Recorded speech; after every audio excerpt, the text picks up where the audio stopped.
Hello friends, कल हम लोग लूसेंट का कुछ अध्याय पढ़े थे। आज हम लोग उससे आगे पढ़ेंगे। तो यहाँ पर लिखा हुआ है विदेशी यात्रियों से मिलने वाली प्रमुख जानकारी। तो इसके बारे में हम लोग आज पढ़ेंगे। ये हमारे लूसेंट का दूसरा पेज होगा।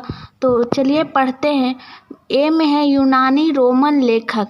तो यूनानी लोग जो जहाँ से आए थे उसके बारे में जहाँ से हमें जानकारी मिलती है उसके बारे में दिया गया है। तो पहला में है, देखिए यहाँ, टेसियस। यह ईरान का राजवैद्य था। भारत के संबंध में इसका विवरण आश्चर्यजनक कहानियों से परिपूर्ण होने के कारण अविश्वसनीय है। दूसरा में है हेरोडोटस। इसे इतिहास का पिता कहा जाता है। इसने अपनी पुस्तक हिस्टोरिका में 5वीं शताब्दी ईसा पूर्व के भारत फारस संबंध का वर्णन किया है, परंतु इसका विवरण भी अनुश्रुतियों एवं अफवाहों पर आधारित है।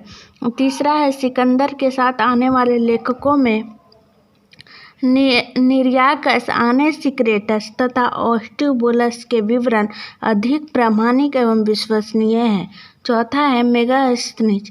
यह सेल्कस निकेटर का राजदूत था जो चंद्रगुप्त मौर्य के दरबार में आया था। इसने अपनी पुस्तक इंडिका में मौर्य युगीन समाज एवं संस्कृति के विषय में लिखा है। पांचवा है डायमेकस। यह सीरियन नरेश एंटियोकस का राजदूत था जो बिंदुसार के राज दरबार में आया था। इसका विवरण भी मौर्य युग से संबंधित है। छठा है डायनोसियस। यह मिस्र नरेश टॉलमी फिलडेल्फस का राजदूत था जो अशोक के राज दरबार में आया था। सातवां है टॉलमी। इसने 2री शताब्दी में भारत का भूगोल नामक पुस्तक लिखी है। आठवां है प्लिनी। इसने 1म शताब्दी में नेचुरल हिस्ट्री नामक पुस्तक लिखी। इसमें भारतीय पशुओं, पेड़ों, पौधों, खनिज पदार्थों आदि के बारे में विवरण मिलता है। 9वां है पेरिपल्स ऑफ द इरीथियन सी। इस पुस्तक के लेखक के बारे में जानकारी नहीं है। यह लेखक करीब 80 ईस्वी में हिंद महासागर की यात्रा पर आया था। इसने उस समय के भारत के बंदरगाहों तथा व्यापारिक वस्तुओं के बारे में जानकारी दी है। यहाँ पर बी में है चीनी लेखक। पहला है फाहियान। यह चीनी यात्री गुप्त नरेश चंद्रगुप्त द्वितीय के राज दरबार में आया था। इसने अपने विवरण में मध्य प्रदेश के समाज एवं संस्कृति के बारे में वर्णन किया है। इसने मध्य प्रदेश की जनता को सुखी एवं समृद्ध बताया है।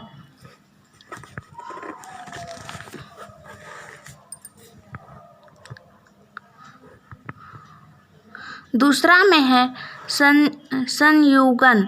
यह 518 ईस्वी में भारत आया। इसने अपने 3 वर्षों की यात्रा में बौद्ध धर्म की प्राप्तियां एकत्रित की। तीसरा है ह्वेनसांग। यह हर्षवर्धन के शासनकाल में भारत आया था। ह्वेनसांग 629 ईस्वी में चीन से भारतवर्ष के लिए प्रस्थान किया और लगभग 1 वर्ष की यात्रा के बाद सर्वप्रथम वह भारतीय राज्य कपिसा पहुंचा। भारत में 15 वर्षों तक ठहरकर 645 ईस्वी में चीन लौट गया। वह बिहार में नालंदा जिला स्थित नालंदा विश्वविद्यालय में अध्ययन करने तथा भारत से बौद्ध ग्रंथों को एकत्र कर ले जाने के लिए आया था। इसका भ्रमण वृत्तांत सीयूकी नाम से प्रसिद्ध है, जिसमें 138 देशों का विवरण मिलता है। इसने हर्षकालीन समाज, धर्म तथा राजनीति के बारे में वर्णन किया है। इसके अनुसार सिंध का राजा शूद्र था। यहाँ पे नोट में लिखा हुआ है, ह्वेनसांग के अध्ययन के समय नालंदा विश्वविद्यालय के कुलपति आचार्य शीलभद्र थे। चौथा है इतिसंग। यह 7वीं शताब्दी के अंत में भारत आया। इसने अपने विवरण में नालंदा विश्वविद्यालय, विक्रमशिला विश्वविद्यालय तथा अपने समय के भारत का वर्णन किया है। यहाँ पे सी में है अरबी लेखक। पहला है अल बरूनी। यह महमूद गजनवी के साथ भारत आया था। अरबी में लिखी गई उसकी कृति किताब उल हिंद या तहकीक ए हिंद यानी भारत की खोज आज भी इतिहासकारों के लिए एक महत्वपूर्ण स्रोत है। यह एक विस्तृत ग्रंथ है जो धर्म और दर्शन, त्योहारों, खगोल विज्ञान, कीमिया, रीति रिवाजों तथा प्रथाओं, सामाजिक जीवन, भार तौल तथा मापन विधियों, पूर्ति कला, कानून, मापतंत्र, विज्ञान आदि विषयों के आधार पर 80 अध्यायों में विभाजित है। इसमें राजपूत कालीन समाज, धर्म, रीति रिवाज, राजनीति आदि पर सुंदर प्रकाश डाला गया है। दूसरा है इब्न बतूता। इसके द्वारा अरबी भाषा में लिखा गया उसका यात्रा वृत्तांत, जिसे रिहला कहा जाता है, 14वीं शताब्दी में भारतीय उपमहाद्वीप के सामाजिक तथा सांस्कृतिक जीवन के विषय में बहुत ही प्रचुर तथा सबसे रोचक जानकारियां देता है। 1333 ईस्वी में दिल्ली पहुंचने पर इसकी विद्वता से प्रभावित होकर सुल्तान मोहम्मद बिन तुगलक ने उसे दिल्ली का काजी या न्यायाधीश नियुक्त किया था। डी में है अन्य लेखक जिसके बारे में हमें जानकारी मिलती है, तारानाथ। यह एक तिब्बती लेखक था। इसने कंग्यूर तथा तंग्यूर नामक ग्रंथ की रचना की। इसने भारतीय इतिहास के बारे में जानकारी मिलती है। दूसरा है मार्को पोलो। यह 13वीं शताब्दी के अंत में पांड्य देश की यात्रा पर आया था। इसका विवरण पांड्य इतिहास के अध्ययन के लिए उपयोगी है। फ्रेंड्स, अब हम लोग देखेंगे पुरातत्व संबंधी साक्ष्य से मिलने वाली जानकारी। तो 1400 ईसा पूर्व के अभिलेख बोगाज कोई एशिया माइनर में वैदिक देवता मित्र, वरुण, इंद्र और नासत्य, जिसे अश्विनी कुमार भी कहा जाता है, के नाम से मिलते हैं। मध्य भारत में भागवत धर्म विकसित होने का प्रमाण यवन राजदूत होलियोडोरस के वेश नगर विदिशा गरुड़ स्तंभ लेख से प्राप्त होता है। सर्वप्रथम भारतवर्ष का जिक्र हाथी गुम्फा अभिलेख में है। सर्वप्रथम दुर्विच का जानकारी देने वाला अभिलेख सौगोरा अभिलेख है। सर्वप्रथम भारत पर होने वाले हुन आक्रमण की जानकारी भीतरी स्तंभ लेख से प्राप्त होती है।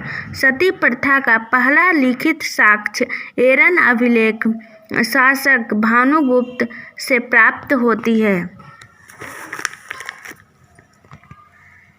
रेशम बुनकर की श्रेणियों की जानकारी मंदसौर अभिलेख से प्राप्त होती है। कश्मीरी नौपाषाणिक पुरास्थल बुर्ज होम से गर्तावास यानी गड्ढा घर का साक्ष्य मिला है। इनमें उतरने के लिए सीढ़ियां होती थी। प्राचीनतम सिक्कों को आहत सिक्के कहा जाता है। इसी को साहित्य में कांसार्पण कहा गया है। सर्वप्रथम सिक्कों पर लेख लिखने का कार्य यवन शासकों ने किया। समुद्रगुप्त की वीणा बजाती हुई मुद्रा वाले सिक्के से उसके संगीत प्रेमी होने का प्रमाण मिलता है। अरिकमेडु पुदुचेरी के निकट है से रोमन सिक्के प्राप्त हुए हैं। यहाँ पे नोट में लिखा गया है, सबसे पहले भारत का संबंध वर्मा स्वर्ण भूमि वर्तमान में म्यांमार, मलाया, कंबोडिया और जावा से स्थापित हुए हैं। यहाँ पे महत्वपूर्ण अभिलेख दिया गया है, तो देख लेते हैं। एक तरफ अभिलेख है, दूसरे तरफ शासक का नाम है। हाथी गुम्फा अभिलेख कलिंग राजा खारवेल से संबंधित है। जूनागढ़ अभिलेख रुद्र दामन। नासिक अभिलेख गौतमी बलश्री। प्रयाग स्तंभ लेख समुद्रगुप्त। ऐहोल अभिलेख पुलकेशिन द्वितीय। मंदसौर अभिलेख मालवा नरेश यशोवर्मन। ग्वालियर अभिलेख प्रतिहार नरेश भोज। भीतरी एवं जूनागढ़ अभिलेख स्कंदगुप्त। देवपाड़ा अभिलेख बंगाल शासक विजय सेन। नोट, अभिलेखों का अध्ययन एपिग्राफी कहलाता है। यहाँ पे दूसरा में है प्रागैतिहासिक काल, तो इसको हम लोग कल देखेंगे। आज के लिए इतना ही।